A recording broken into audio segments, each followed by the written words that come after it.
বাজারে ব্যবসা করত, এখনো আছে ভাই, আমার খুব মহব্বতের লোক। ওই বালতি বুলতি বেচে প্লাস্টিকের, ক্রোকারিজের মাল যে এগুলো।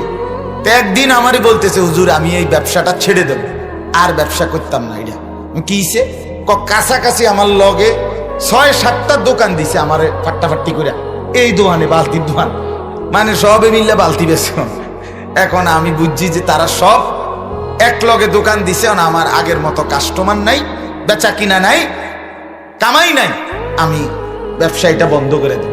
পরে আমার পকেটে তসবি ছিল, আমার তসবি গাড়িতে, তো তসবি পকেটে ছিল, পকেটের থেকে আমার ব্যক্তিগত তসবিটা ওনার হাতে দিয়া আমি বললাম, কালকে থেকে টাইম মতো দোকান খুলবেন, টাইম মতো দোকান বন্ধ করবেন, আর ক্যাশে বইয়া তসবি পড়বেন, সুবহানাল্লাহ, আলহামদুলিল্লাহ, আল্লাহু আকবার, লা ইলাহা ইল্লাল্লাহ, দুরূদ শরীফ সাল্লাল্লাহু আলাইহি ওয়াসাল্লাম, ইস্তিগফার, আস্তাগফিরুল্লাহ, এভাবে তসবি পড়বেন। আর আমি বললাম, শুনেন আপনার কামাই দরকার তো কহ, আমি বললাম তাহলে তসবি পড়বেন, কাস্টমার আইলে মাল বেচবেন, দুনিয়া কামাই, আর কাস্টমার না থাকলে তসবি পড়বেন, আখিরাত কামাই। খালাস, কামাই বন্ধ হবে না, হয় দুনিয়া কামাই নয় কি কামাই, আখিরাতের কামাই। আপনার অসুবিধা কি?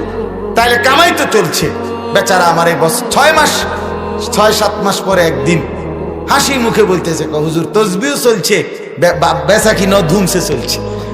কয় আমি এখন আমার তসবি দিয়ালার, কয় না এটাই তো হুজুর আমার বরকত, কয় না এইটা দিতাম না, তসবি দরকার আলগা 10টা কিনা নেন, মাকার এইটা দিতাম না আমি তসবি। এই জন্য বাপ আমার, বন্ধু আমার, আমরা প্রত্যেকেই জিন্দেগি সুন্দর করি, যুবকদেরকে আগায় নেই, আল্লাহ তৌফিক দান।